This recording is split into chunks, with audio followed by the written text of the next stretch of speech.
And then we'll open up for questions.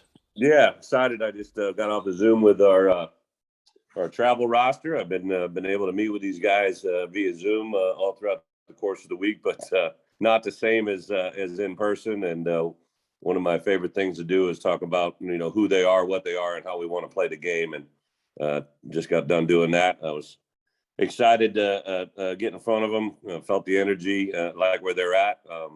Been able to watch them all week on the practice field and feel comfortable where they're at. And from a health standpoint, we're should be fairly good about everybody that's in there. Really, from an injury standpoint, just don't know this world that we're in right now, what we're battling with currently with me.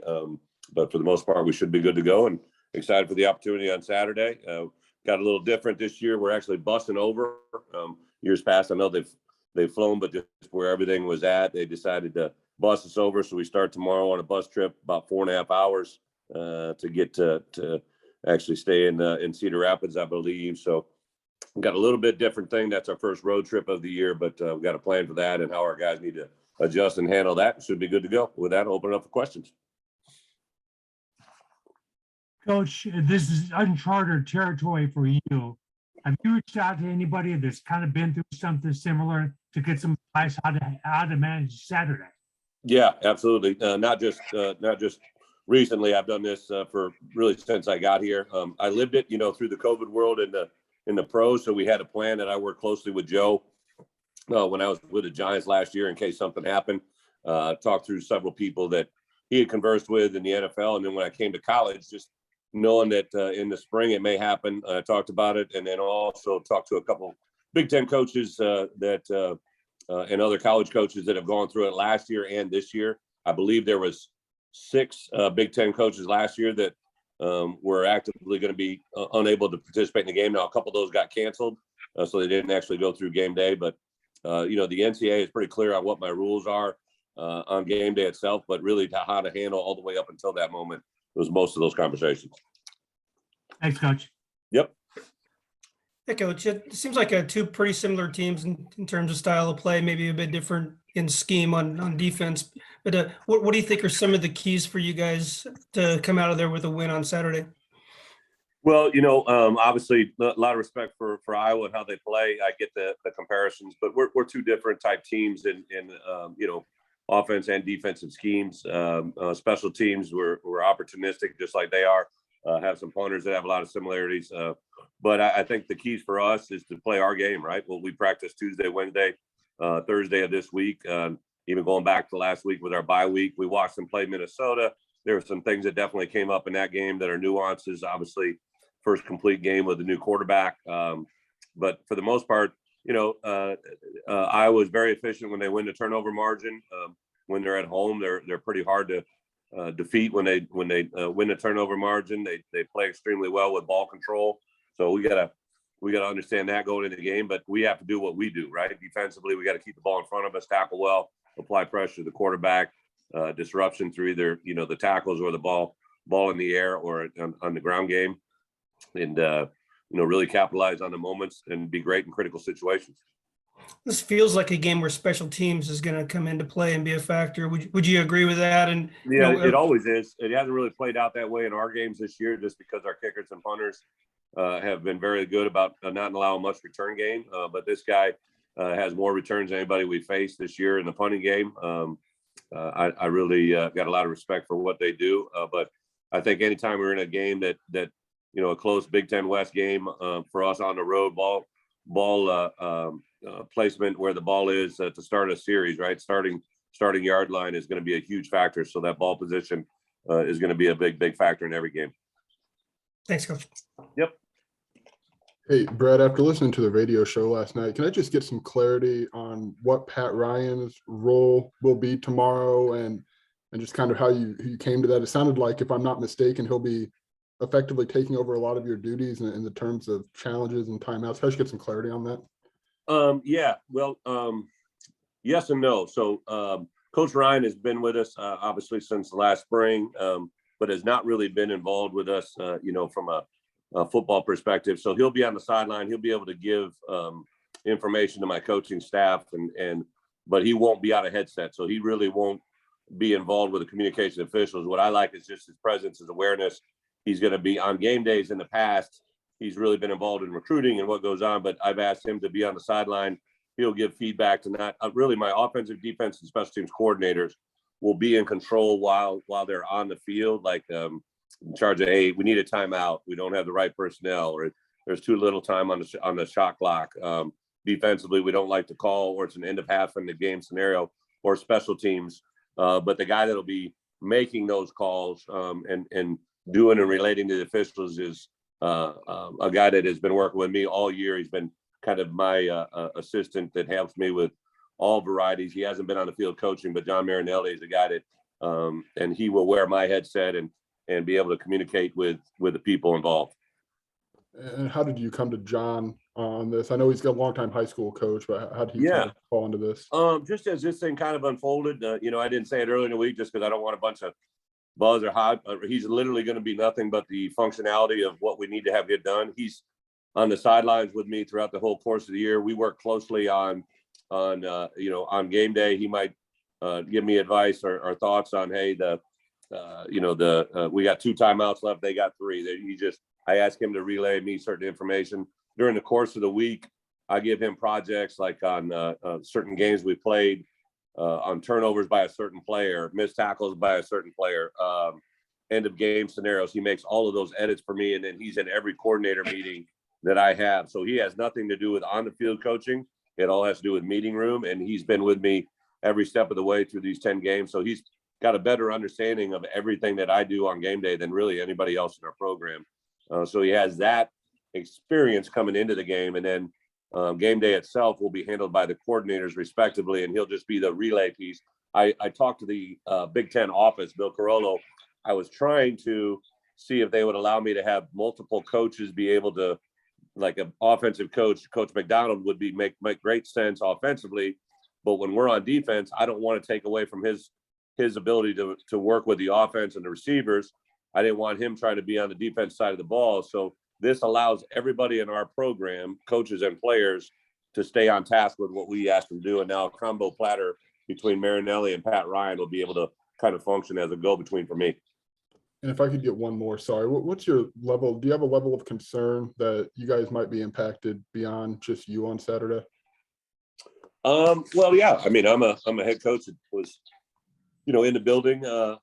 But last week, really from Thursday on, I'm trying to think. Yeah, I left Thursday for recruiting. I literally had no contact with our players any way, shape, or form until Sunday. And Sunday we were masked up and had a very short practice. So I really wasn't around a lot of players.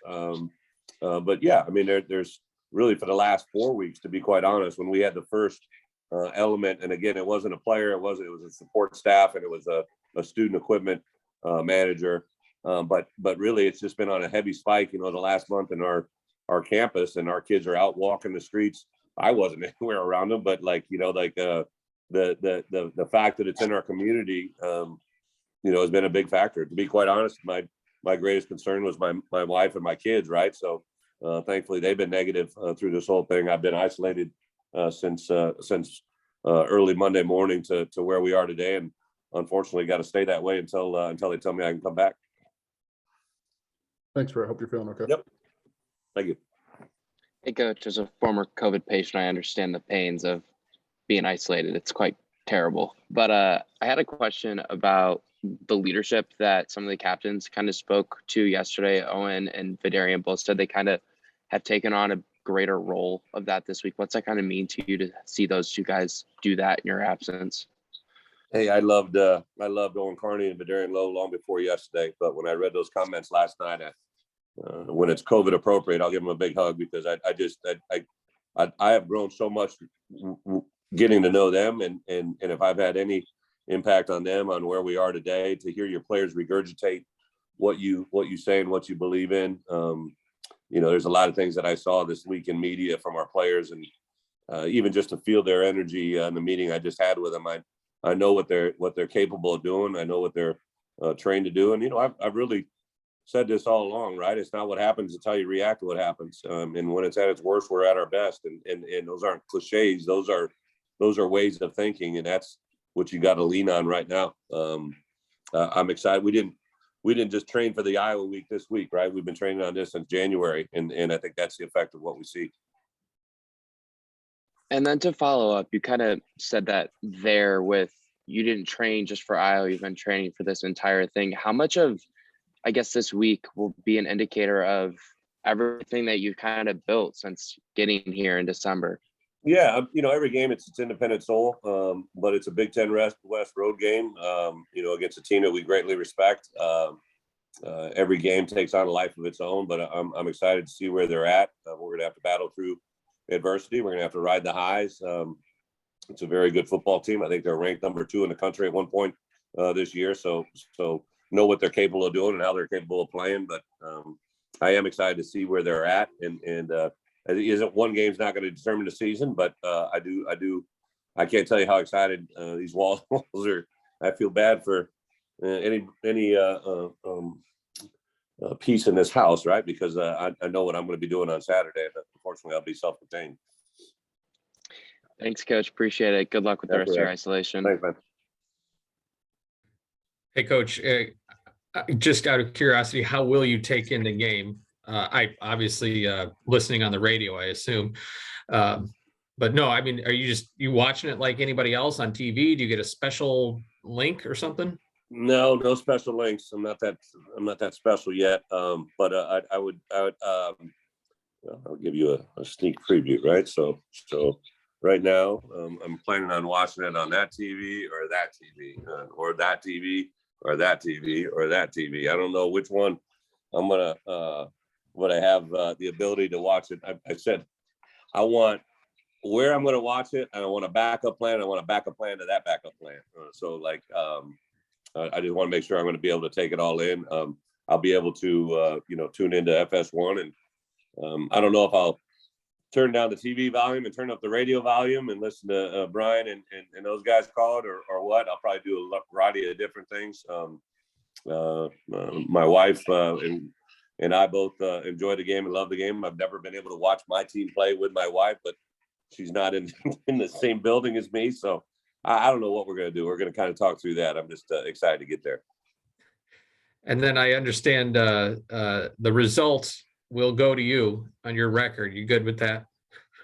I am. Yeah. I totally, somebody asked me that question today. It hadn't even really dawned on me, but I love this team, win, lose, or whatever the result is. You got to own it. We're a team that I think this thing that has proven to us more than anything is, we're a team that has gone through some things that have been hard to go through, but we've hopefully championed those moments. And regardless of what opens Saturday, we're the University of Illinois football team through and through. It makes sense. I was just, for fun. Maybe George would want it if it's the W, but thank you. Yep. Well, I'm curious of what the day-to-day is right now.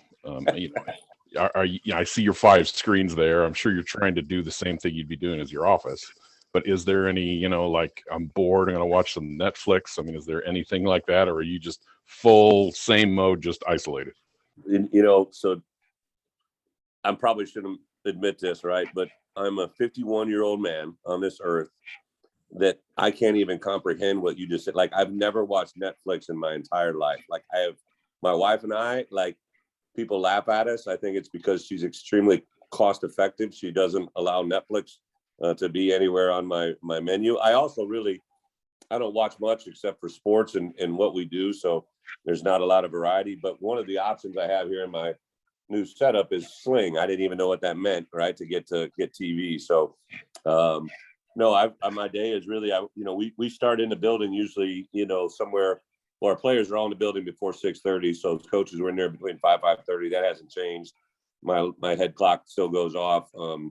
Last night I was making an edit at 10:30 last night about what I was going through today. Once we get through kind of today, even if it was a home game and I was in my office on Friday afternoons to Saturdays, a lot of times I'll focus on next week's opponent, just getting myself refreshed with what their depth chart, the games we want to use in our breakdown. I begin to look at early downs on Northwestern. So that's just kind of my standard mode of operation. I don't ask my coaches to do that because as an assistant, I didn't ever want to do that, but I think as a head coach, you have to. My wife give me a little care package of goodies that are conscientious, health conscious. I drink a lot of G2s and Gatorades and waters, and that's about it, man. And then I have I guess a process question. Is there a certain quarantine period here, or is it like once you test negative, you can return, or is there you're out 10 days minimum and then you test? Have they given you what the return plan is? Robert, I'm going to correct you on one item, right? I'm not under quarantine. I'm under isolation, right? I asked that same question. I referred to myself being quarantined the other day, and I was scolded. So quarantine means that you're put in an environment where you're basically in a remote location by yourself, not remote, but just a location by yourself, but you're limited on you can come and go. Isolation means you get put in a place and you're supposed to stay there. So I literally haven't moved other than the transition from where I was at to where I am now, and vice versa. I said, well, can I go get my car and open the sunroof and drive around and not talk to anybody at 11 o'clock at night? And the answer was no. So I'm literally under isolation. I haven't been given the exact date. I've been so concerned about everything else. I do believe that it'll be sometime before the Northwestern game.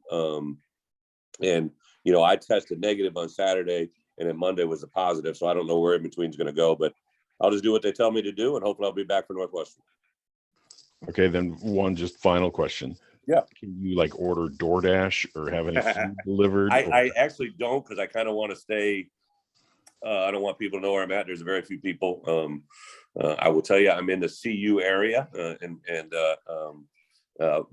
nice little Airbnb. I guess it's not real big. It's probably about as big as a nice hotel room, but I really don't want any unwanted traffic or people around me, and I don't want to put anybody at risk either. So people have been great about just, I get a knock on the door, they leave me a little food, and it's very weird, man. It's just extremely weird, but it is what it is. All right, thanks. Definitely, man. All right, thanks, Coach.